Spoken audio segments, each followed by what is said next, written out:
हरे कृष्ण. स्वागत आहे सर्वांचे. 18 दिवसात 18 अध्याय या आपल्या उपक्रमात आज आपला 13वा अध्याय पाहणार आहोत आपण. आपण आपलं मंगलाचरण म्हणूया.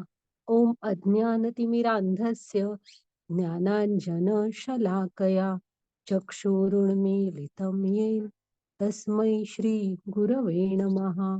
श्री चैतन्य मनोभीष्टं स्थापितं येन भूतले स्वयं रूप कदा मह्यं ददाति स्वपदान्तिकं.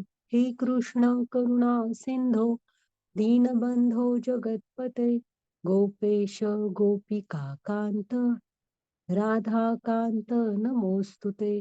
तप्त कांचन गौरांगी राधे वृंदावनेश्वरी वृषभानुसुते देवी प्रणमामि हरिप्रिये. नमः ओम विष्णुपदाय कृष्णपृष्ठाय भूतले श्रीमते भक्ति वेदांत स्वामी इति नामिने.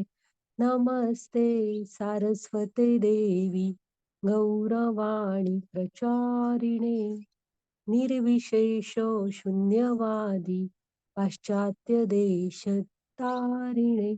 जय श्री कृष्ण चैतन्य प्रभु नित्यानंद श्री अद्वैत गदाधर श्रीवासादि गौर भक्त वृंद. हरे कृष्णा कृष्ण कृष्णा हरे हरे हरे राम राम राम हरे हरे. हरे कृष्णा कृष्ण कृष्णा हरे हरे हरे राम राम राम हरे हरे. हरे कृष्ण. तर श्रील प्रभुपाद की जय. आपल्या इस्कॉन मँगलोरच्या अध्यक्ष नामानिष्ठ प्रभूजींना प्रणाम करते.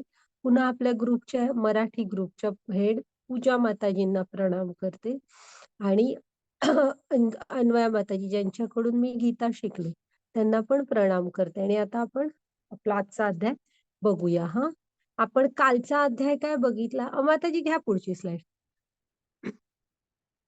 आपण कालचा अध्याय काय बघितला? असू दे की भक्तियोग बघितला आपण. तर आपण काय शिकलो भक्ती योगामध्ये? की कृष्णांनी सांगितलं ना की कृष्णांच्या साकार रूपावर आपण मन एकाग्र करायला हवं, हो की नाही? त्यांनीच सांगितलंय तिथे. पुन्हा हा किती आनंददायक आहे ही साकार रूपावरची भक्ती सेवा, ते बघितलं. आणि कृष्णांना कुठले म्हणजे भक्तांचे गुण सांगितलेत बघा. भक्त का प्रिय असतात ते भक्तांचे गुण सांगितलेत. ते गुण पण बघितले. पुन्हा आपल्याला नसतील येत हे करायला, भक्ती सेवा करायला येत नसेल तर मग भक्तीच्या नियामक तत्वांचं पालन करा. ते नसेल येत तर मग कृष्णांसाठी काहीतरी बाहेरून तरी मदत, म्हणजे जी कामं सुरू असतात कृष्णांसाठी त्यात बाहेरून तरी तुम्हाला जशी जमेल तशी मदत करा, असं म्हणजे कृष्णाने सांगितले की नाही. म्हणजे काहीतरी करा आणि हळूहळू आपल्याला कृष्णांशी जोडून घ्या. तर आजपासून जे आपण आपले अध्याय बघणार ना ते ह्याचे सुरू झाले अध्याय ज्ञान योगाचे. कालपर्यंत पाहिला भक्ती योग. तर आता इथे जे स्क्रीनवर तुम्हाला दिसतायत ना, हे कोण आहेत? आपले पंचतत्व आहेत. हे मधी आहेत हे चैतन्य महाप्रभू.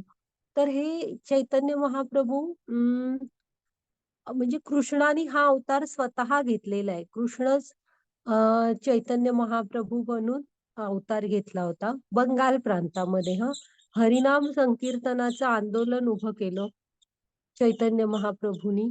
तेव्हा खूप ग्लानी आली होती धर्माला, अवघड होतं खूप.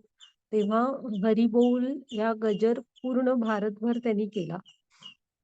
तर या बाजूला निळं धोतर आहे ते आहेत नित्यानंद प्रभू. ते बलराम स्वतः नित्यानंद प्रभू बनून आलेले. त्यांच्या शेजारी अद्वैत आचार्य आहेत. अद्वैत आचार्य हे महाविष्णू आणि सदाशिव, म्हणजे आपण गोलोक वृंदावन चार्ट मध्ये बघितलेले आहेत ना महाविष्णू ते. आणि तिथेच वर मी तुम्हाला सांगितलेलं की नाही, गोलोकाच्या जवळच एक लोक आहे सदाशिव लोक. तर ओरिजिनल शिवजींचा तो हे लोक आहे. तर सदाशिव आणि महाविष्णू असे दोघंही अद्वैत आचार्य बनून आले होते. इकडे गदाधर पंडित आहेत, जे राधाराणी आणि त्यांच्या सखी ललिता माता, नाही ललिता सखी, ह्या गदाधर पंडित बनून आल्या होत्या. म्हणजे राधाराणी स्वतः होत्या बरोबर. आणि श्रीवास ठाकूर, हे श्रीवास ठाकूर म्हणजे नारद मुनी. तर नारद मुनी श्रीवास ठाकूर बनून आले होते.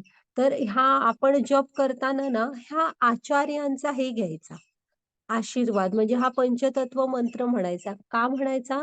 तर आपण त्यांचा आशीर्वाद घेऊन, आणि जप करताना काही चुकी झाली तर आचार्य क्षमा करतात मोठ्या मनाने, म्हणून आचार्यांना प्रणाम करून पुढे जप करायला सुरू करायचा. प्रत्येक माळेच्या सुरुवातीला जय श्री कृष्ण चैतन्य प्रभू नित्यानंद श्री अद्वैत गदाधर श्रीवासादि गौर भक्त वृंद, असं सगळ्यांनाच म्हणजे प्रणाम करून हा मंत्र म्हणून माळ जप करायला सुरू करायचा. घ्या माताजी पुढची स्लाइड. तर आपला आजचा अध्याय काय? क्षेत्रज्ञ विभाग योग. तर हे प्रकृती, पुरुष आणि चेतना असा आपला आजचा अध्याय. तर हा थोडासा, माताजी पुढची स्लाइड घ्या, हा थोडा तात्विक असा अध्याय आहे. तुम्हाला नावावरून काही कळणार नाही, क्षेत्र म्हणजे काय, क्षेत्रज्ञ म्हणजे काय असं. तर बघू आपण. तर आता अर्जुनाला काय काय जाणून घ्यायचंय बघा, की अर्जुनाला जाणून घ्यायचं होतं की आपण कोण आहोत, आपण शरीर आहोत की आत्मा. सर्वोच्च भोक्ता कोण आहे, हे शांती सूत्रामध्ये आपण बघितलेलं आहे. सर्वोच्च भोक्ता कोण आहे? प्रकृती. प्रकृती काय आहे? आणि ज्ञान म्हणजे काय, म्हणजे काय मिळवणं, म्हणजे खरं ज्ञान मिळवणं. असे म्हणजे आलं ना लक्षात? आपण कोण आहोत, शरीर आहोत की आत्मा. सर्वोच्च भोक्ता कोण आहे, प्रकृती म्हणजे काय, आणि ज्ञान काय आहे. तर हे आता इथं कृष्णाने अर्जुनाने विचारले. मग आपण बघूया ह्या प्रश्नांची उत्तरं. घ्या माताजी पुढची स्लाइड.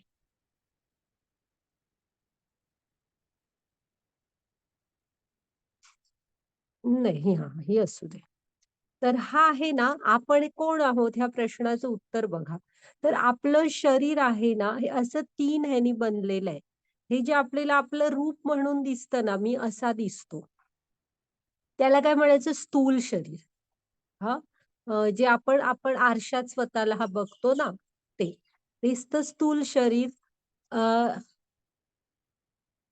ते पंचमहाभूतांनी बनलेलं असतं, म्हणजे पृथ्वी, अग्नी, जल, वायू आणि आकाश. एवढ्यानी बनलेलं असतं. हे काय आहे? आपल्याला जे समोर दिसतं आपण, ते ज्याला स्पर्श करतो वगैरे, ते शरीर, त्याला म्हणायचं स्थूल शरीर. त्याच्या आत एक असतं सूक्ष्म शरीर. हे सूक्ष्म शरीर म्हणजे काय असतं? सटल बॉडी म्हणतात त्याला.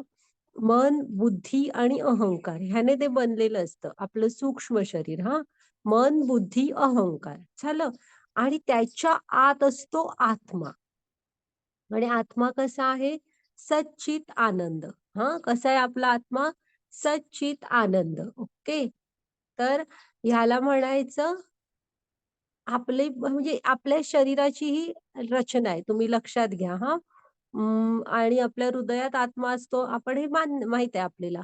पण एकूण ही अशी शरीराची रचना असते. हे वरचं आवरण आहे, पंचमहाभूतांनी बनलंय. त्याच्या आत असतं सूक्ष्म शरीर.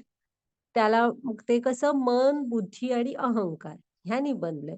आणि त्याच्या आत काय असतो? आत्मा असतो. घ्या माताजी पुढची स्लाइड. हे बघा, इथे परत त्यांनी तेच आहे दाखवलंय की आत्मा म्हणजे पहिल्यांदा स्थूल शरीर. स्थूल शरीर कसं बनलंय? म्हणजे आपलं सगळं आतलं आहे ह्या स्थूल शरीराने झाकलेलं आहे. हे वरचं हे पंचमहाभूतांनी बनलंय. त्याच्या आतलं सूक्ष्म शरीर म्हणजे मन, बुद्धी, अहंकार झालं. म्हणजे मन, बुद्धी, अहंकार जो आपल्याला ह्या शरीराच्या भावना देतो. आपला हा अहंकार म्हणजे तुम्ही लक्षात ठेवा, हा खोटा अहंकार जो आपल्याला कृष्णांपासून लांब-लांब नेत असतो, असा असतो हा अहंकार. पण तो असतो. हं. तर आपण ज्ञानाच्या मार्गावर चालायला पाहिजे त्यासाठी. आणि त्याच्या आत आहे आत्मा. आत्मा कसा आहे? सच्चित आनंद. म्हणजे कृष्ण कसे आहेत? पूर्ण कृष्णांचं शरीर हे सच्चिदानंद रूपाने येते. म्हणजे अ, अ, शाश्वत, ज्ञानमय, आनंदमय. आपलं फक्त काय आहे? आत्माच आहे.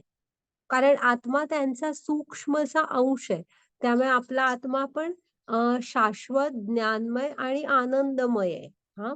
त्याला आनंदी राहायला आवडतं. आणि त्याचा आनंद कशात आहे?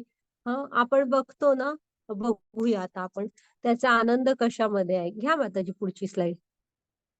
हे बघा आपण हे दुसऱ्या अध्यायापासून शिकत आलोय की नाही. आपण कोण आहोत? आपण आत्मा पाहू शकतो का? आत्म्याचा आकार काय आहे? आत्म्याचे गुण काय आहेत? आपल्या मृत्यूनंतर आत्म्याचे काय होते? आपण कोण आहोत? मी शरीर नाही, आत्मा आहे. हा गीतेचा पहिला पाठ आहे आणि तो लक्षात ठेवायचा. कारण इकडे दिसतच आहे बघा, शरीराची रूपं चेंज होत गेली. हृदयामधला आत्मा तोच आहे. हं. त्याच्यानंतर आपण आत्मा आपण पाहू नाही शकत. कारण त्याचा आकार केवढा आहे? केसाच्या टोकाच्या 10,000वा भाग एवढा त्याचा आकार आहे. त्यामुळे आपण आत्मा नाही पाहू शकत. आत्म्याचे गुण काय आहेत? आपण बघितलं ना, की तो वाऱ्याने म्हणजे शस्त्राने हे होत नाही, मरत नाही. तो पुन्हा म्हणजे कुठलं वाऱ्याने सुकविता येत नाही, आगीत जाळता येत नाही, पाण्याने भिजत नाही. असा तो आत्म्याचे गुण आपण पाहिले. हां. आणि आत्म्याच्या मृत्यूनंतर म्हणजे आपल्या मृत्यूनंतर आत्म्याचं काय होतं? तर तो दुसऱ्या शरीरात स्थानांतरित होतो. मग आपल्याच कर्मानुसार आपण जे पुढचं शरीर बनवलंय ना आपल्यासाठी, त्यामध्ये तो निघून जातो. हे शरीर सोडतो. वृद्धापकाळानंतर एक ठराविक स्टेज अशी येते, की ते चालू नाही शकत शरीर, जीर्ण होतं. त्यामुळे त्याला पुढे निघून जावं लागतं. हं. घ्या माताजी पुढची स्लाईड.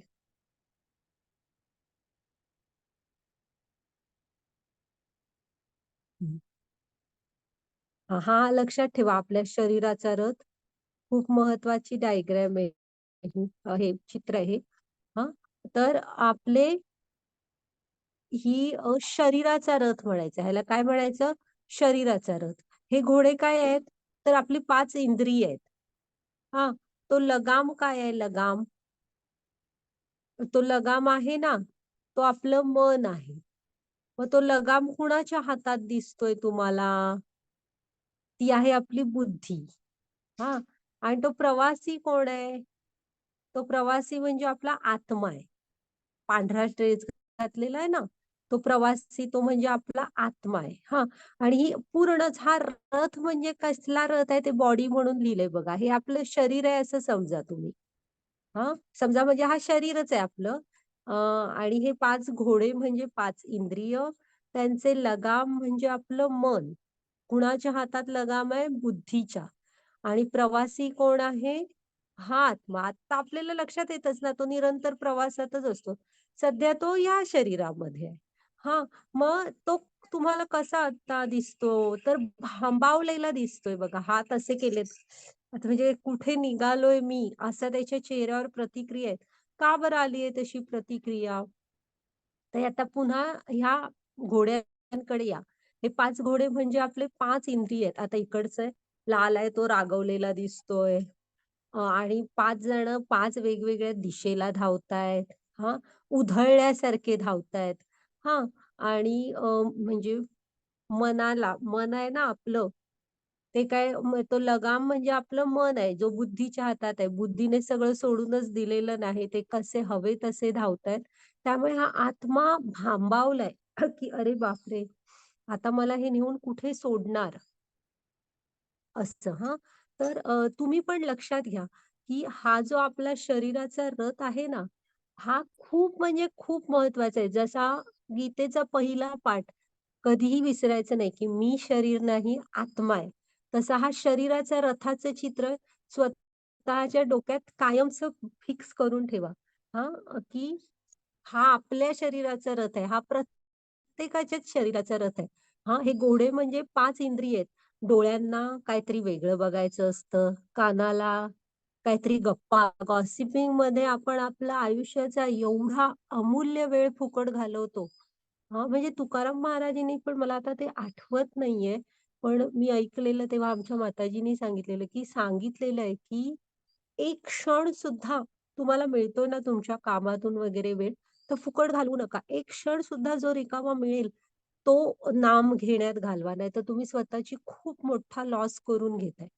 तर आपल्या कानाने काहीतरी ऐका, तोंडाने, जिभेने काहीतरी नाम घ्या. आपलं कसं असतं ना, आपल्याला वेळ मिळाला रे मिळाला, की माहीत नसलेल्या कुठल्यातरी त्या म्हणजे न्यूज चॅनल किंवा टीव्हीवर तर आपण असा काहीतरी टीव्ही आता बघायला लागलोय, की काय बघतो, नुसती चॅनलच बदलत असतो. हं. बघतो काय हेच माहीत नसतं आपल्याला नक्की आपण टीव्ही समोर का बसलोय? मला ह्यात काय बघायचंय? नुसती चॅनल बदलणे हे एवढंच. तर ही जी आपली इंद्रिय आहेत ना, ही तो दिसतोय ना आत्मा भांबाव म्हणजे आलं ना तुमच्या लक्षात, की ही 5 इंद्रिय डोळे, कान, नाक, जीभ आणि त्वचा.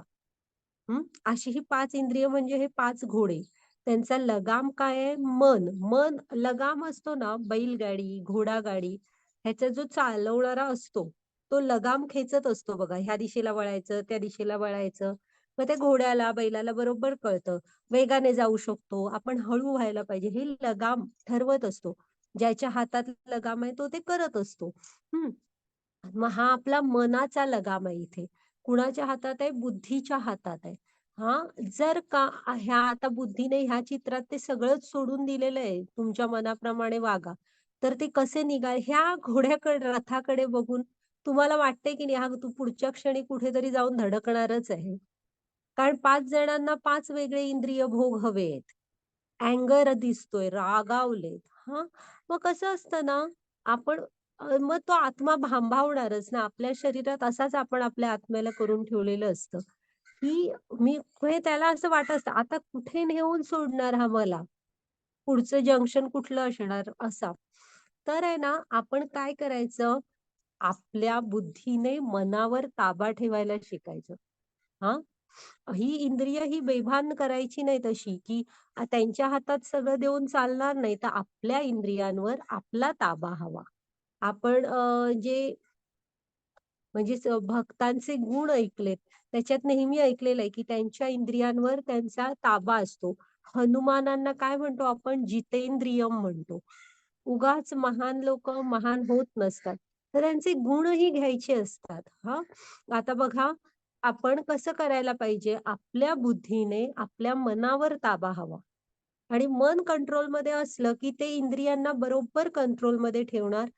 तर हां, मग जर का मन कंट्रोलमध्ये असलं, तर तो 5ही घोड्यांना व्यवस्थित सांगेल, की "बाबा नाही, मला आता हे करायचंय, इतक्या वेळात माझं हे काम आटपायचंय.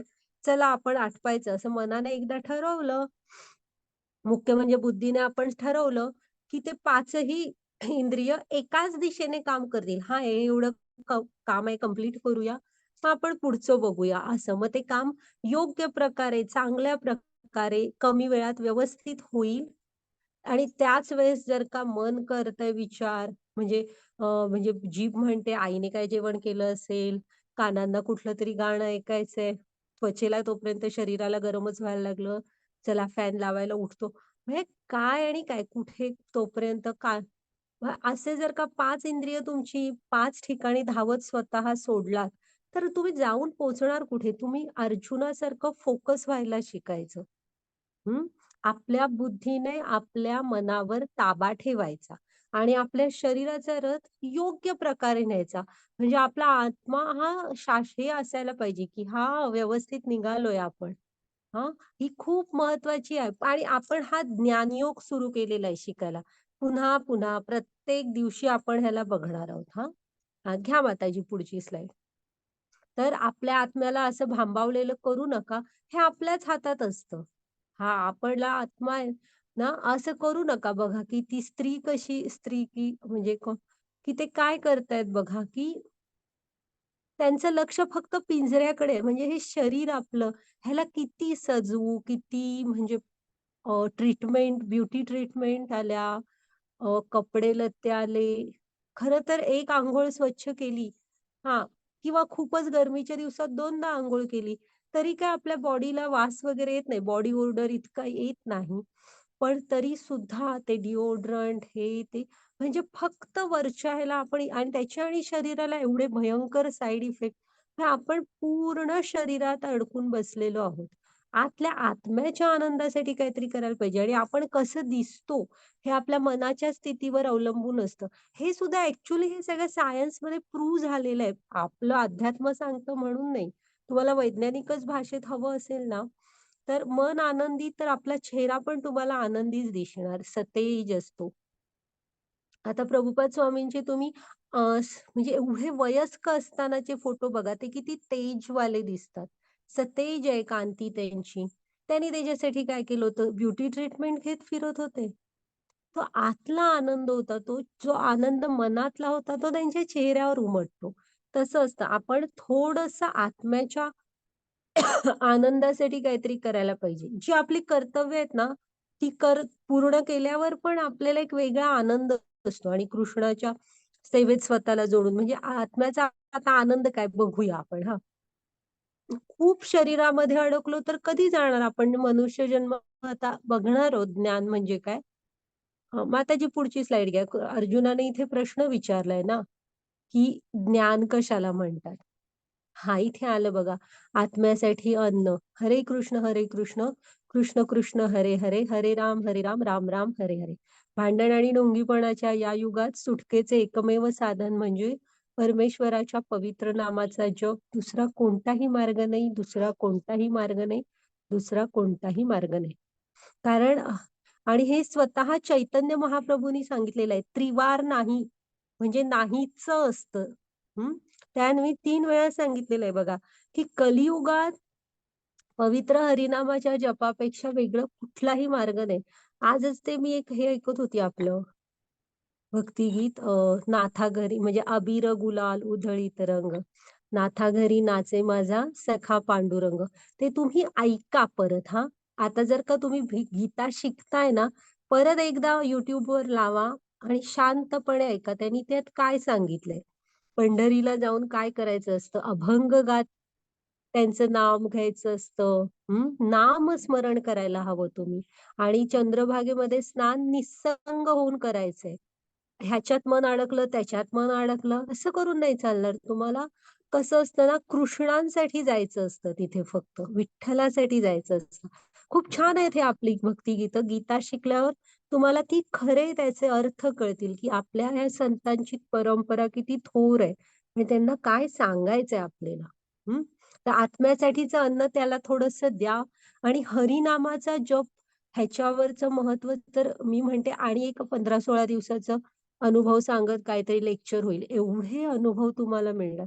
तुम्ही कधीही YouTubeवर आपले किंवा इस्कॉनच्या मंदिरात जाल किंवा इस्कॉनचे किंवा ना कोणही तुम्हाला ह्याच्यावर ना म्हणजे भेटतील बघा हे नाम जपाचा महिमा, की किती लोकांच्या आयुष्यात ह्याने फरक आला. एवढं कशाला म्हणजे अगदी जेलमधले खुनी वगैरे लोक असतात ना हे अ, कैदी त्यांचे सुद्धा अनुभव आहेत आपल्या प्रभूजींची वगैरे, की त्यांना तिथं प्रवचन केल्यावर नंतर त्यांचे जेलर वगैरे सांगतात, की एवढा फरक पडला त्यांना. तो अँगर, तो क्रोध कसा कमी झाला वगैरे. हां, हरिनाम जप हे अनुभव आहेत ना, आपण स्वतः जप करून घ्यायचे आहेत. हं, घ्या माताजी पुढची स्लाईड.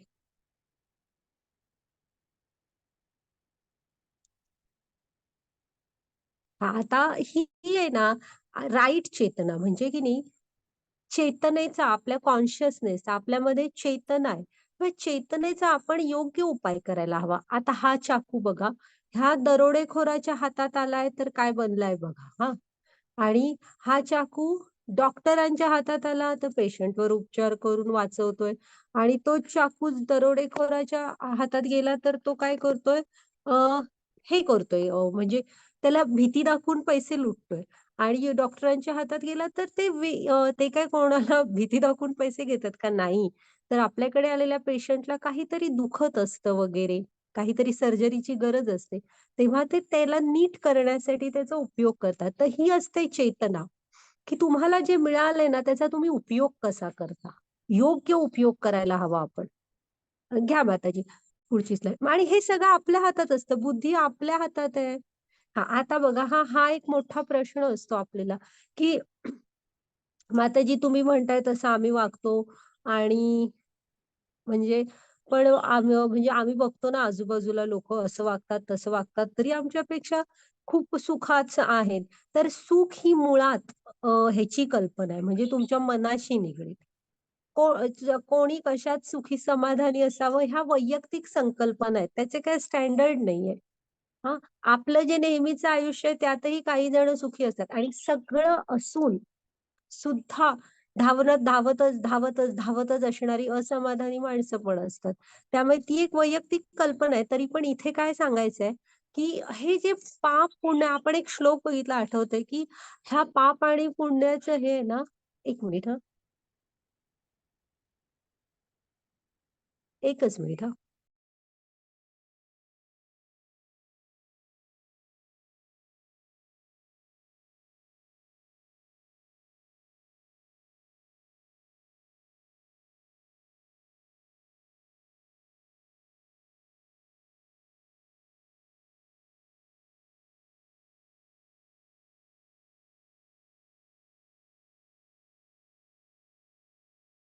की माताजी 1च मिनिट हां, मी फक्त एक कॉल करावा लागतोय मला. 1च मिनिट सॉरी हां. आले.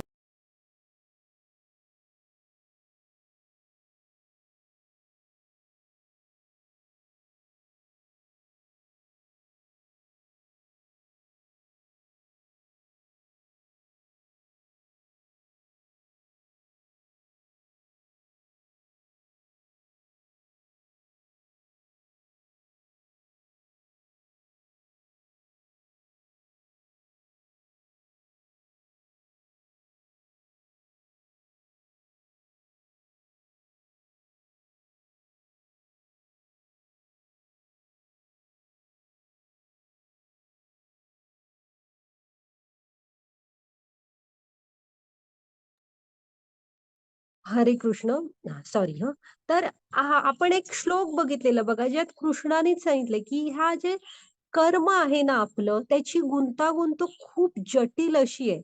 ती सहजासहजी कळणारी नाही. त्यामुळे तुम्ही जे काही कराल ते मला अर्पण करा. एवढं आपण साधंसं काम करू शकतो, की कर्मफळ कृष्णांना अर्पण करून म्हणजे निष्काम कर्मयोगावर म्हणजे स्वतःला कृष्णांशी जोडून घेऊन भक्ती सेवा करत आपलं कर्तव्य करत आयुष्य म्हणजे पुढे जाणं. हे करू शकतो. पण आहे ना, आता तुम्ही जेव्हा का विचारलात, की तो असा करून असाच आहे व्यवस्थित, तो तसा वागतो तरी त्याचं निवांत आहे. तर इथे त्याचं उत्तर आहे बघा. कसं आहे, ह्याची गुंतागुंत खूप हे आहे. कुणाला लगेच काहीतरी प्रतिक्रिया मिळतील, कुणाला कित्येक जन्मानंतर मिळतील. पण कसं आहे ना, त्या मिळतात. त्यातनं ते गणित हे खूप परफेक्ट गणित आहे. तिथं पैसे देऊन मी सुटलो त्यातून वगैरे ही इथली गोष्ट आहे. तिथे तसं काही होत नसतं. मुळात पुढच्या जन्मात आपल्याबरोबर फक्त भक्तीच येत असते. भक्ती तुम्ही जितकी इथे केली आहे ना, ती गृहीत धरतात आणि पुढून सुरू होते आपली पुढच्या जन्मात. ॲडच होते. हे बाकी तसं नसतं. हां, इथली पैसा, प्रसिद्धी इथंच राहतं. काय करणार तो शेवटी नियम आहे. हो की नाही? मग हे कर्मफळं असतात ती आपल्याला बांधील असतात आणि मी तुम्हाला काय सांगितलं, चांगली कर्माची पण फळं तुम्ही भोगूनच संपवावी लागतात आणि वाईटची पण भोगून. ते पण असं वजा करता येत नाही, की मी खूप काहीतरी करतो आणि माझी वाईट कर्म आहेत ना, चांगली कर्म वाढवतो आणि वाईटमधनं ती वजा करून टाका, वाईट कर्म त्यातनं. असं होत नाही.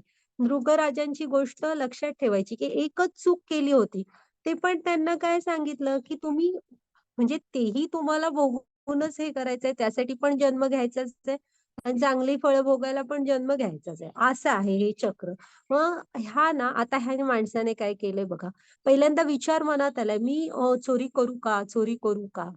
ह्याच वेळेस बुद्धीला अजामिलच्या गोष्टीवरनं लक्षात ठेवायचं. ते जे चुकीचं दृश्य बघत थांबायची काही गरज नव्हती तिथे. तो त्याच्या वाटेने येऊ शकला असता. पण बघत पण थांबला नाही, त्यात पुढे अडकून आणि पडला. तर हा माणूस पण ह्याच वेळेस आपल्या बुद्धीला सांगायचं, "नाही, चोरी-बिरी आपला मार्ग नव्हे, काहीतरी दुसरं करू." हां. तर हा याने बघा आता मग पुढे असते ना, हा फक्त मनातला विचार. मग ह्याने लगेच प्लॅन तयार केला, की मी ह्या-ह्या तारखेला ही चोरी करेन. चोरी केली, इथपर्यंत झालं कर्म. हां, मग त्याची फळं कधी मिळणार? तर ह्या अव्यक्त प्रतिक्रिया आहेत. म्हणजे तुम्हाला कधी वाटेल, की त्यांचं निवांत चाललंय असं वागून सुद्धा. तर अव्यक्त प्रतिक्रिया असतात. अजून त्यांचा वेळ आलेला नसतो. म्हणजे जसं बघा, एखाद्या कोर्टात केस सुरू असते. मग सगळ्या साक्षीदारांचे साक्षी होतात. मग दोन्ही साइडचे वकील आपले आर्ग्युमेंट सांगतात. हां, मग त्याच्यानंतर जज हे देतात. निकाल आणि मग जी हे येणार जजमेंट त्याप्रमाणे जे काय असेल ते हे होते शिक्षा. तर आहे ना त्याला थोडा वेळ लागतो. हं, तशा अव्यक्त प्रतिक्रिया असतात, की कर्मांची फळं ही कधी मिळतील हे सांगता येत नाही. पण ती मिळतात म्हणजे त्याला काही हेच नाहीये. ती मिळतात ही हमखासच. त्याला काही हे नाही. चांगल्या तर चांगल्या, वाईट तर वाईट. मग जेव्हा असंच असतं, ह्या अव्यक्त प्रतिक्रिया असतात आणि जेव्हा व्यक्त करायचा टाईम येतो, तेव्हा तो बघा जेलमध्ये गेला.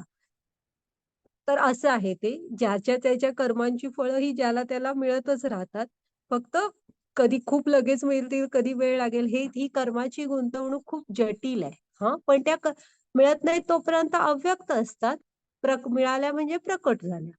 हं, चालेल घ्या माताजी. म्हणजे इथं खूप महत्त्वाच्या प्रश्नाचं उत्तर तुम्हाला मिळालं असेल. हां, आता भोगता कोण आहे? हं. तर सर्वोच्च भोक्ता कोण आहे? आपण पुन्हा-पुन्हा बघितलेलं आहे, की कृष्ण आहेत सगळ्या. हां, सर्व लोक महेश्वरम आहेत आणि शांती सूत्रामध्ये सांगितले, की नाही आपले यज्ञ, तपस्या सर्वाचे भोक्ता कोण आहेत? कृष्ण आहेत. लक्षात ठेवायचं हां. हां, घ्या माताजी पुढची स्लाईड. प्रकृती ही 2 प्रकारची असते बघा. ही आता फोटोमध्ये दाखवली आहे आपल्या बाजूची नैसर्गिक प्रकृती. ही एक हं आणि आता आपण ज्या ह्याने आपण बांधले गेलेलो आहोत. हे भौतिक प्रकृतीचे 3 प्रकार आहेत. हां, तर सत्व, रज आणि तम. तर आपण म्हणजे बघणारच आहोत. डिटेल अध्यायच आहे त्याच्यावर. की कसे आपण ह्या प्रकृतीच्या गुणांखाली कशी माणसं वागतात वगैरे. तर फक्त सध्या एवढं लक्षात ठेवा, की ती बघा ती कठपुतल्यांसारखी माया म्हणतात हिला. त्या मायेने आपण बांधले म्हणजे ज्या क्षणी आपण जन्म घेतो ना आईच्या पोटातून, त्याच क्षणी आपण ह्याने बांधले जातो. मायेच्या बंधनामध्ये बांधलेले असतो. हं. आणि मायेच्या वर कोण आहे? तर कृष्ण आहे. हं. तर आपल्यामध्ये बघा दिसतंय तिथे आपल्यामध्ये आणि मग कृष्णांच्या मध्ये ही बंधनं आहेत मायेची. तर हे सत्वगुण, रजोगुण आणि तमोगुण ह्यांच्या प्रभावाखाली आपण असे फिरत असतो. सत्वगुण म्हणजे चांगले, रजोगुण म्हणजे इच्छा नुसत्या. तमोगुण म्हणजे अज्ञान. हां, घ्या माताजी पुढची स्लाईड. तर हे आहेत म्हणजे अ, ह्या मायाने आपल्याला असं केलेलं असतं. आधी आपल्या मनात होते कामना. कामना म्हणजे काय वेगवेगळ्या इच्छा. हां, मग त्या इच्छा पूर्ण झाल्या नाहीत, की आपण राग येतो आपल्याला राग. म्हणजे साधंसं उदाहरण घ्या. हां, म्हणजे मला पाहिजे. आता पण मगाशी बघितलं, की पाहिजे, मला ते पाहिजे. नाही पूर्ण झालं की राग आणि रागाचं पुढचं काय असतं मग आपल्या डोळ्यावर ना लोभ, आपल्या मनात एकदा लोभ घुसला ना, राग आला पण पुढे जाऊन, की आपली सारासार विचारशक्ती म्हणजे एक सदसद विवेक बुद्धी असते, की हे योग्य नाहीये. हे प्रत्येकाला आतून कळत असतं, की हे आपण करणार आहे हे योग्य नाही. पण एकदा आपण धृतराष्ट्रासारखा लोभ निर्माण झाला ना एकदा, की आपण त्यात पूर्ण अडकतो. सारासार विचारशक्ती अशी बाजूला सरकवतो आणि काय करायला सुरू करतो, म्हणजे आपण आणि हवं ते म्हणजे कसंही बेभान वागायला सुरू करतो.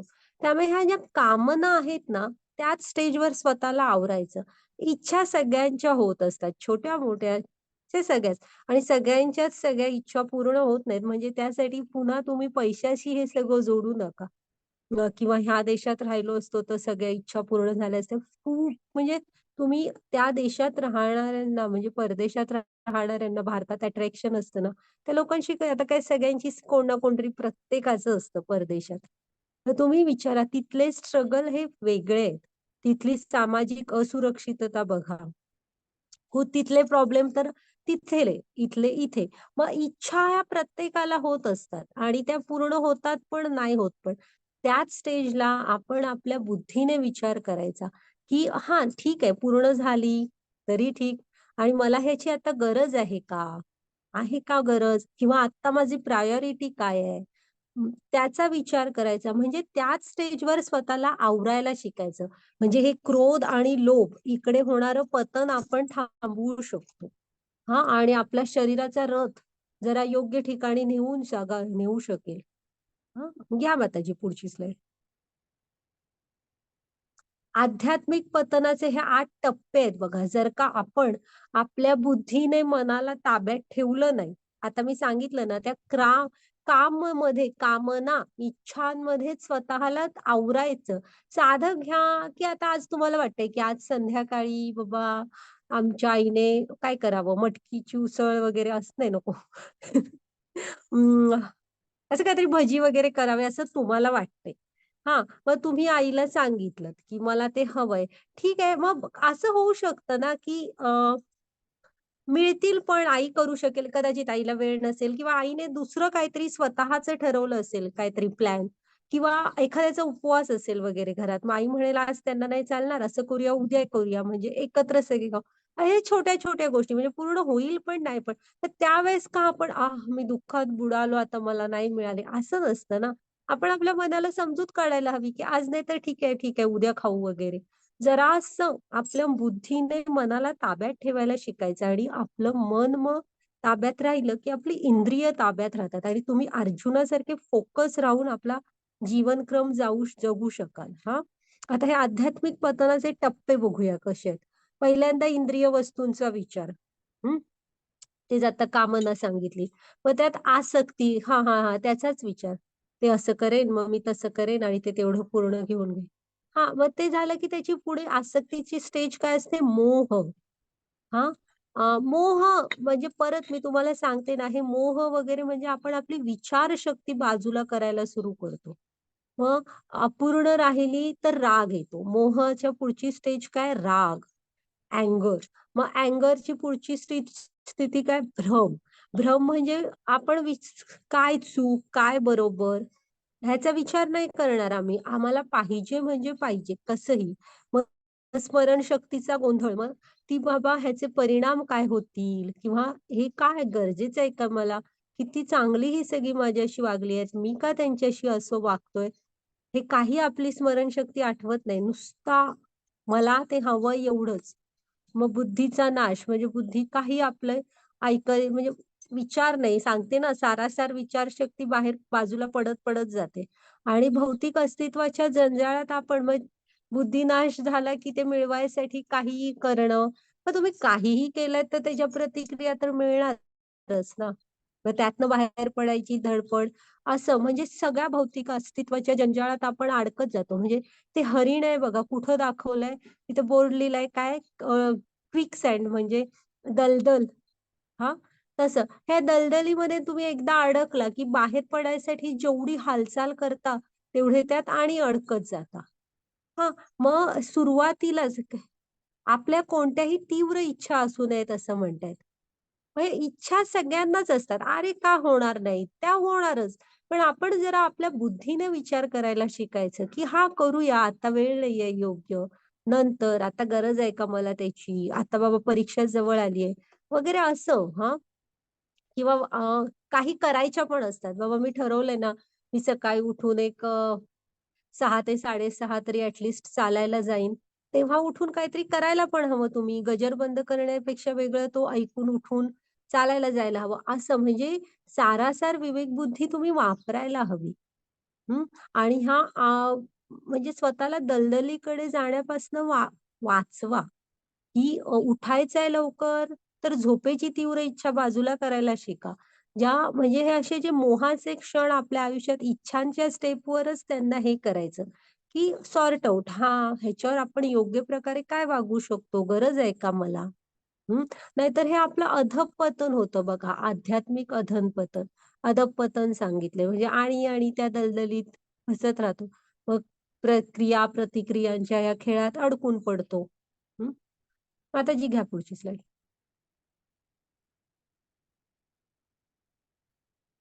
हां, आता हे चेतनेचे प्रकार सांगितलेत. सतोगुणातली मुलं बघा, आपल्याला जो अभ्यास केलाय त्याप्रमाणे पेपर लिहितायत. हा रजोगुणातला कसा असतो मी सांगितलं ना, म्हणजे रज प्रकृती म्हणजे नुसती कर्मफळांमध्ये आसक्ती. मग काय मार्क पाहिजे तेवढं खरं. मी अभ्यास नाही केलाय तरी मला पाहिजेत. मग कॉपी निवांत करतोय बघा. आणि तमोगुणातला त्याला बिचाऱ्याला कशाचं काय पडलेलंच नाही. परीक्षा काय, नाही काय.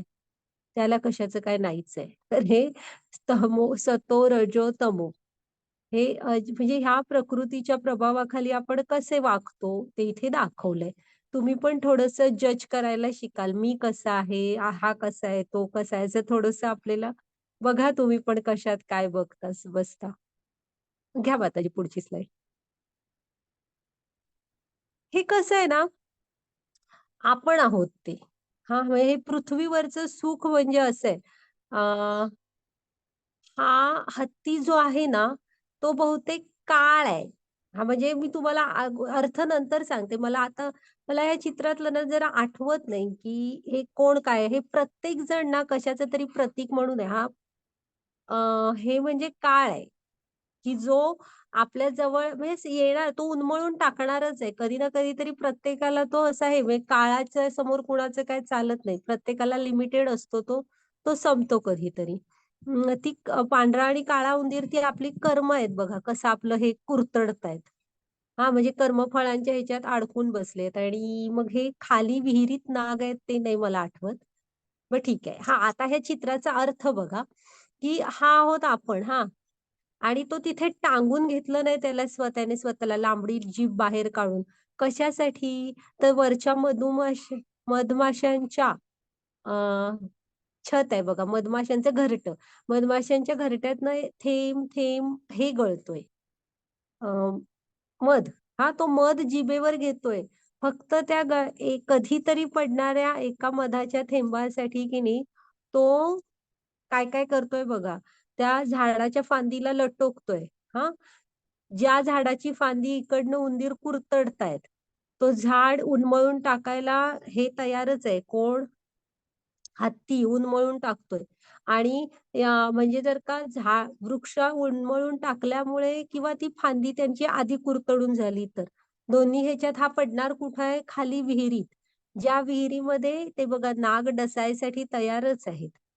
हां, म्हणजे मृत्यू अटळ आहे हे समोर दिसतंय, तरी सुद्धा त्याला फक्त कशात रस आहे? त्या एक थेंब मधाच्या जिभेवर पडण्यात आणि शेजारीच कृष्ण हजर आहेत बघा. हात पुढे केलाय त्यांनी. एक हात फक्त सोडायची गरज आहे. त्यांच्या हातात स्वतःचा हात द्यायची गरज आहे. पण ते सुद्धा ते करत नाहीयेत. हां, हे असे असतो आपण, की मायेचा पडदा जर का दूर केला, तर आपल्या शेजारीच कृष्ण आहेत. आपण त्यांच्याशी शरणागत होऊन त्यांच्याशी म्हणजे एकरूप म्हणजे त्यांच्यामध्ये लीन व्हायचा प्रयत्न करायचा आहे. तर इथे शेजारीच आहेत आपल्या, पण आपण त्यांच्याकडे दुर्लक्ष करतोय आणि एवढे सगळे धोके स्वीकारून एक थेंब मधाच्या मागे लागलोय बघा. हं, तर हे असे असतो आपण. तर आपण आपल्या शेजारच्या कृष्णांच्या हातात हात द्यायला पाहिजे. हां, तर आपला उद्धार होणार. मग आता जी पुढची स्लाईड घ्या. बघा आता पुढच्या स्लाईडमध्ये. हं, तर ज्ञान काय आहे?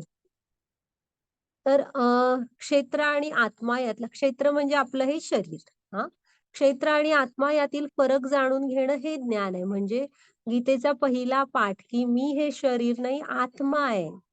हे जाणून घ्यायला हवं. हे शरीर ह्या पंचमहाभूतांनी बनलंय. आणि तो बघा तो आत्मा शेजारी दाखवलाय. हे दिव्य आहे. तो सच्चित आनंद आहे. हां, तो आत्मा आहे आपला. त्याला कृष्णांविषयी ऐकायला, त्यांची सेवा करायला आवडतो. त्याची सच्चित आनंद वृत्ती आहे. हं. तर ज्ञान काय आहे कृष्णाने इथं सांगितलं, की शरीर आणि आत्मा ह्यातला फरक जाणणं आणि आत्म्याचा परमेश्वराशी नातं जोडणं, परमात्म्याशी, हे ज्ञान आहे. खरं मनुष्य जन्मात येऊन तुम्ही हेच ज्ञान मिळवायचंय आणि त्याच्यावरच चालायचंय. हां, घ्या माताजी पुढची स्लाईड. आणि बाकी कर्तव्य काय ती कधी आपण बाजूला होऊच नका. कर्तव्य कराच म्हणून सांगितलेलं आहे. असू दे ही माताजी 1 मिनिट स्लाईड. प्रत्येक अध्यायात सांगितलेलंच आहे ना, की उठ आणि लढ म्हणून.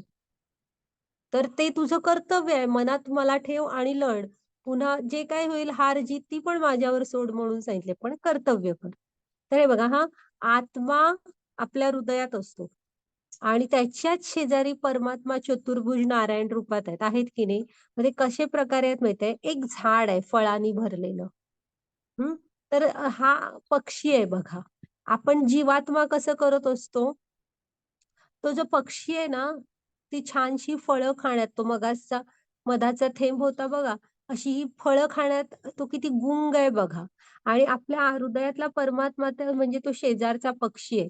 तो सगळं बघत असतो. आपल्याला आपण म्हणजे त्यांना कधीही फसवू शकत नाही. ते आपले कायमचे नित्य सहचर आहेत. आपल्या हृदयातच असतात. त्यांचं लक्ष असतं. फक्त आपण त्या पक्षाने तिकडे फळांकडची मान इकडे वळवून त्यांच्याकडे बघण्याची गरज आहे. पण तो ते पण करत नाहीये. तसेच आपण आहोत. हृदयातल्याच परमात्म्यांना आपण ओळखूच नाही शकत. स्वतःच्या नाही ओळखलं तर समोरच्यांच्या काय ओळखणार? हं.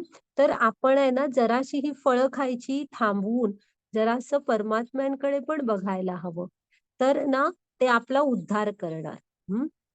हां, ही विषय फळं म्हणतात. म्हणजे नुसते हे पाहिजे, ते पाहिजे, हे पाहिजे, ते पाहिजे.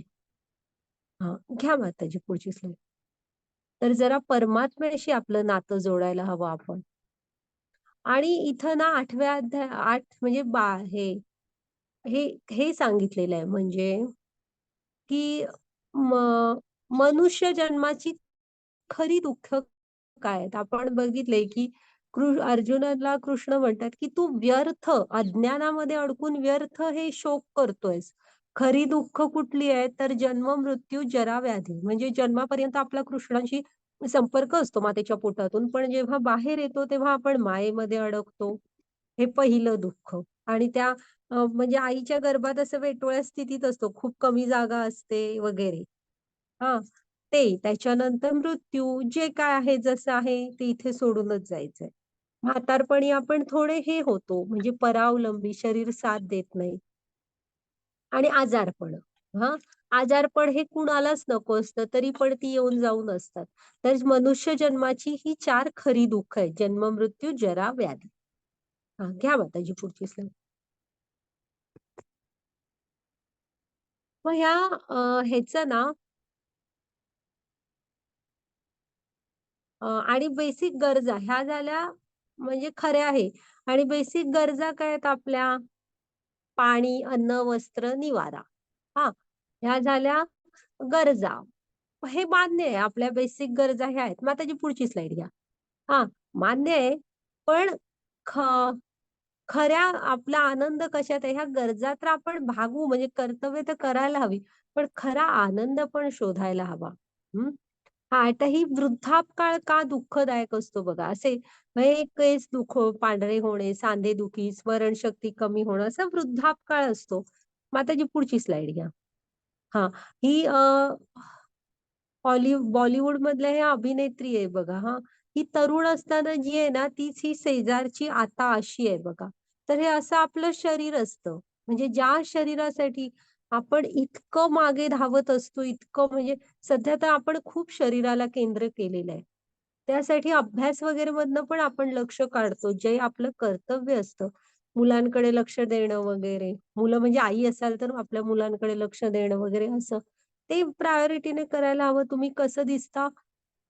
सगळीच जण बघा वयानुसार वृद्धापकाळ हा येणारच. हं. तर तो लक्षात ठेवायचं किती आपण शरीरामध्ये स्वतःला अडकून घ्यायचं. एकदा प्रभुपाद स्वामींनी ना विचारलं होतं, की जादूगाराला, की "तुम्ही जादू करता ठीक आहे, पण जन्म, मृत्यू, जरा, व्याधी काहीतरी जादू करून ह्या 4 दुःखांपासून सोडवू शकाल का?" तर एकदा प्रभुपाद स्वामींनी विचारलं होतं जादूगाराला. त्याचं आहे ते. हां, चालेल माताजी. आणि वाचते हा अनुवाद. प्रकृती ही सर्व कार्य करणाऱ्यांना कारणीभूत असल्याचे म्हटले जाते. तर जीव या संसारातील विविध दुःखाच्या उपभोगास कारणीभूत असण्याचं म्हटलं जातं.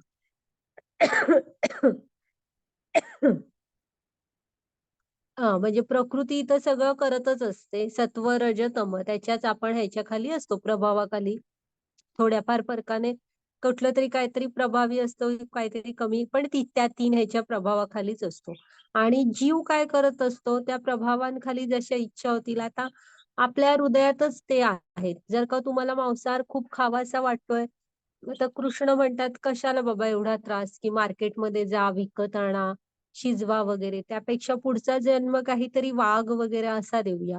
म्हणजे ताजं ताजं आपलं आपलं खायला बरं मांस, म्हणजे कोणा शिजवा वगैरे असं पण नाही. ते आपल्या हृदयातच असतात. तुम्ही जसे इच्छा करता तसे तुमचं पुढचं शरीर बनत असतं.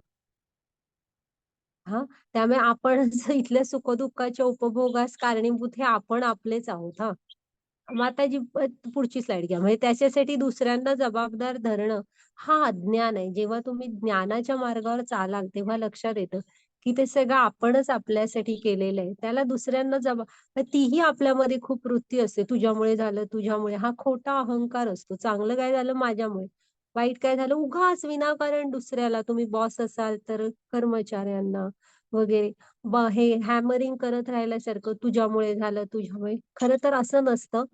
जो तो ज्याच्या त्याच्या सुखदुःखांसाठी स्वतः जबाबदार असतो. आता हे एक लक्षात ठेवा की समस्या कुणालाही नको असतात. हा, तरीही त्या येतच असतात. मग त्याचप्रमाणे आनंद पण आपोआप येईल. हा, थोडस पेशन्स म्हणजे धैर्याने वागायला सुरू करा. समस्या नको असतात तरी त्या जशा येतच असतात तशा, आणि जातही असतात. त्याप्रमाणे आनंद पण येत राहणार. मग आता जी घ्या पुढची स्लाइड. तर हे पण लक्षात ठेवा तुम्ही, हे तिथे सांगितलेलं. आता हा, मी का त्रस्त आहे, मोठा प्रश्न प्रत्येकाला असतो. तर त्यांनी सांगितलंय बघा, तुमच्या कर्मांमुळे. हा, आपणच आपल्या जीवनावर थोडा, तूच आहेस तुझ्या जीवनाचा शिल्पकार सांगितलंय ना. आपणच आपल्या जीवनाकडे जरा मागे वळून बघावं लागतं. हे स्वतःमध्ये सुधारणा आपणच करायची. ज्ञानासाठी त्यासाठी जरा असं ज्ञानाच्या मार्गावर चालायला हवं. घ्या माताजी पुढची स्लाइड. आता हे हिंसा, ही युद्ध, ही आतंकवाद, ह्या कोणाच्या तरी म्हणजे ह्याच्या मागे आता काय परग्रहावरची माणसं येऊन कोण करतायत का हे? हे इथल्याच लोकांचे वैचारिक मतभेद आहेत. कुणाची तरी तीव्र महत्वाकांक्षा, सगळं माझ्या हातात हवं वगैरे, त्याचे हे परिणाम आहे. कोणतरी स्वतःच्या विचारांसाठी चिथावणी देतं, म्हणजे कोण अफवा पसरवतं. हा, ह्यामुळे हे सगळं होतंय. तर त्यासाठी ते आध्यात्मिक अधःपतनाचे आपण हे बघितले ना, किंवा काम, क्रोध, लोभ. मग तुम्ही एकदा लोभामध्ये गेलात की हा आपण सारासार विचार, आपली सतसत विवेक बुद्धी आपण बाजूला ठेवतो. ती जागृत ठेवायला पाहिजे. मी काय करतोय हे योग्य आहे का, त्याचे परिणाम काय होतील ह्याचा विचार करायला पाहिजे. नाहीतर हे सगळं म्हणजे होतं ह्याला आपणच शेवटी कारणीभूत असतो. ह्या माताजी पुढची स्लाइड. हा, ही एक गोष्ट आहे, खूप छान गोष्ट आहे. तुम्हाला आयुष्यात बरंच काही काही शिकवून जाईल. हे बघा हा, एक हे असतात साधू, म्हणजे एक आश्रम असतो त्यांचा छोटासा. ते काय ठरवतात, ते आपल्या त्यांचा एक शिष्य असतो, त्याला बोलवून घेऊन काय सांगतात, हे बघ, मी तुला माझ्या जवळ जेवढं ज्ञान होतं तेवढं दिलेलं आहे. पुन्हा आपल्या आश्रमात आपली सारी पुस्तकं आहेत. आता तू काय, मी तर म्हणजे वेगवेगळ्या तीर्थक्षेत्रांना भेटी द्यायला बाहेर जातोय. मी जवळजवळ आता 20 वर्ष तर काही येऊ शकणार नाही.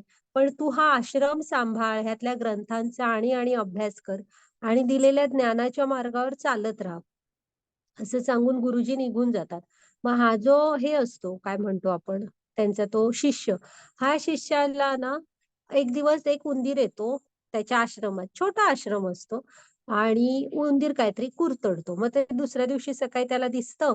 मग हा शेजाऱ्यांकडे जातो आणि शेजाऱ्यांना सांगतो की असं असं एक उंदीर आलाय आणि त्याने कुरतडलंय आणि सगळं, म्हणजे जरा असं नासधूस करतोय. तर ह्याच वेळेवर त्यालाच काहीतरी उपाय करता आला असताना शेजाऱ्यांकडे पण जाण्याची तितकी गरज नव्हती. मग शेजारी म्हणतात ठीक आहे, मग आम्ही तुला एक मांजर देऊ का, उंदीर. मग ते मांजर पाळलंस तर उंदीर खाऊन टाकेल. म्हणतो ठीक आहे. मग मांजर काय येतं, 1-2 रात्रीमध्ये उंदराला खाऊन टाकतं. पण मांजर आहे ना, आता काम झाल्यावर परत नेऊन दिलं असतं तरी चाललं असतं. पण हे मांजर तो म्हणजे ते स्वतःजवळच त्याचे असतं. मांजराचा एक स्वभाव असतो, की भूक लागली म्हणजे ते घर डोक्यावर घेतो. म्याव, म्याव, म्याव, म्याव करून. आणि आवाज चांगला मोठा असतो त्याचा. त्यामुळे मग ह्याला दूध पाहिजे. मग शेजाऱ्यांकडे परत जातो, की ह्या मांजराला मी खायला काय घालू? दूध पाहिजे. मग शेजारी म्हणतात, "असं करतोस का? मग एक गाय नेतोस का?" मग हा गाईला घेऊन येतो. मग गाईचं दुधामुळे मांजराचं तर भागत असतं. पण ह्याला तिच्यासाठी चारा आणायला जात असतं, लावावं लागत असतं. पुन्हा थोडं गाईला फिरवून आणावं लागतं ना. मग त्याचं वाचन वगैरे राहत असतं, अभ्यास ह्याचा. मग हा म्हणतो परत शेजाऱ्यांकडे जातो, "आता मी काय करू? मला वेळ पुरत नाही." मग ते म्हणतात, "थांब, आम्ही तुझं लग्न करून देतो." मग गायीसाठी लग्न करतो. अजून पण बघा हां तुम्ही, असेच असतो आपण. हां, म्हणजे ती गायच परत देणं हे योग्य होतं, की त्या गायीसाठी लग्न करणं. मग आता स्त्री आली म्हणजे तिच्या आता नॅचरली थोड्याफार तरी ज्या गरजा आहेत त्या पूर्ण करायला हव्या. असं करत जेव्हा 20 वर्षांनी गुरुजी येतात ना, घ्या माताजी पुढची स्लाईड. हां, ते बघा हा माणूस, हा शिष्य आणि हे त्याचं कुटुंब असं तयार झालेलं असतं. म्हणजे ही जगातली सगळ्यात मोठी फॅमिली असा तो फोटो आहे. एका माणसाची ती आहे हां, एवढी मोठी फॅमिली. तर असं काहीतरी दृश्य गुरुजी आल्यावर 20 वर्षांनी सापडतं. म्हणजे गुरुजींनी काय सांगितलेलं असतं, ज्ञानाच्या मार्गावर जा, शास्त्रांचा खूप गहिराईने अभ्यास कर वगैरे आणि येऊन बघतात तर हा पूर्ण संसारामध्ये अडकलेला असतो आणि सगळं ज्ञान, सगळे वाचन-बिचन बाजूला पडलेलं असतं. तर आपण ह्या गोष्टीतनं काय शिकायचंय, की ज्यावेळेस उंदीर आलेला होता, येत राहतात अशा समस्या. सगळ्यात सोपा काय उपाय असतो? उंदीर आत कुठनं येतोय हे बघणं. एखादी खिडकी उघडी राहत असेल तर बंद करणं. किंवा भिंतीला होल वगैरे असेल, तर त्यात दगड वगैरे घालून सिमेंटने लिंपून टाकणं. असे काहीतरी उपाय करायचे, की मांजर. बरं मांजर आणले, उंदीर पकडलाय, मग त्याला घालवून टाकायचं आणि जे काही आता परत उंदीर येऊ नये म्हणून सगळं जरा बंद वगैरे करायचं. तर त्या मांजरासाठी पुन्हा गाय, गायीसाठी बायको आणि बायकोसाठी हे पुढे. तर असं आपण पण म्हणजे आपली समस्या काय आहे ना, ती अर्जुनासारखी तुम्ही बघा. की ती आधी ओळखायला शिका. त्याच्यानंतर योग्य मार्गदर्शन घ्या आणि त्याने कृष्णांना काय सांगितलं, की "कृष्णा तू मला मार्गदर्शन कर." त्याने कुठेही असं तुम्ही जरा गीता बघा घरात असेल तर. त्याने असं नाही सांगितलं, की "मला तू हे दे, म्हणजे मला आता युद्ध करायचं नाहीये आणि हा मी निघालो." असा त्याने निर्णय नाही सांगितला. त्याने काय सांगितलं, "आता कृष्णा मीच गोंधळात पडलो आणि तू मला मार्गदर्शन कर." तसं आपण पण अगदीच असं काही झालं, समस्या आल्या, की कृष्णांना सांगायला हवं, की "कृष्णा आता मी गोंधळून गेलोय आणि तू ह्यातनं काहीतरी मार्ग दाखव." म्हणजे जो मार्ग तुम्हाला पाहिजे तो सांगू नका. प्रार्थना पण अशी हवी, की "आता कृष्णा तुला जे काय करायचंय ते कर. असं-असं माझ्यात ही समस्या आहे." हं. असे हा योग्य अप्रोच हवा. आपण कसं मंदिरात जातो आणि मला हे पाहिजे तर मी तुला ते देईन. मला हे मिळू दे मी तुला ते देतो. म्हणजे आपण डिक्लेअर करून टाकलेलं असतं मला काय पाहिजे. तशी भक्ती नसते बाळांनो हं. हां, घ्या माताजी पुढची स्लाईड. पण ही गोष्ट खूप प्रत्येकाच्या आयुष्यात लक्षात ठेवा तुम्ही जोडलेली आहे, की आपले प्रश्न काय आहेत? त्याला योग्य उपचार हवे आपले आणि काय म्हणजे म्हणून जेव्हा शाळा कॉलेजमध्ये जातात तेव्हा वेळ जो अभ्यासासाठी आहे तो 100% अभ्यासासाठी शिक्षक शिकवताना त्यांच्याकडे लक्ष द्या. असं हवं आपण फोकस. ही बघा, ही आपली भक्तीची 4 नियामक तत्व पाळलीत ना, की हा मायेचा प्रभाव कमी होतो आणि आपण शुद्ध भक्तीकडे जातो. हां. त्यामुळे शाकाहार, कोणत्याही प्रकारचा जुगार नाही, व्यसन नाही कोणतंही, हे तिसरं आणि अवैध स्त्रीसंग नाही. हे 4 ही 4 नियामक तत्व पाळावीत आयुष्यात. हां. हां, माताजी म्हणजे आपण मायेचा प्रभाव आपल्यावर होत नाही. हां, मग सर्व समस्यांचं समाधान काय आपला महामंत्राचा जप. हां, घ्या माताजी आणि तो करून बघा तुम्ही. हे आपण पण या कलियुगाच्या सॉरी या कलियुगातील मोक्षाचे एकमेव साधन म्हणजे परमेश्वराच्या पवित्र नामाचा जप करणे. इतर कोणताही मार्ग नाही, इतर कोणताही मार्ग नाही, इतर कोणताही मार्ग नाही. हां, त्यामुळे हरिनाम जप करा. श्रीकृष्ण संकीर्तनाचा जय जयकार जे वर्षानुवर्ष जमा झालेल्या सर्व धुळीतून हृदय शुद्ध करते आणि सशर्त जीवनाची आग विझवते, वारंवार जन्म आणि मृत्यूची पण. म्हणजे हे जे जन्म मृत्यूच्या चक्रात आपण अडकत असतो ना, त्यातनं पण आपण दूर व्हायला सुरू होतो, मुक्तीकडे जायला. हा माताजी घ्या पुढची स्लाईड. हरे कृष्ण कृष्ण कृष्ण हरे हरे, हरे राम राम राम हरे हरे. तर चालेल. चालेल. करा माताजी रेकॉर्डिंग स्टॉप करा. झाला आपला अध्याय.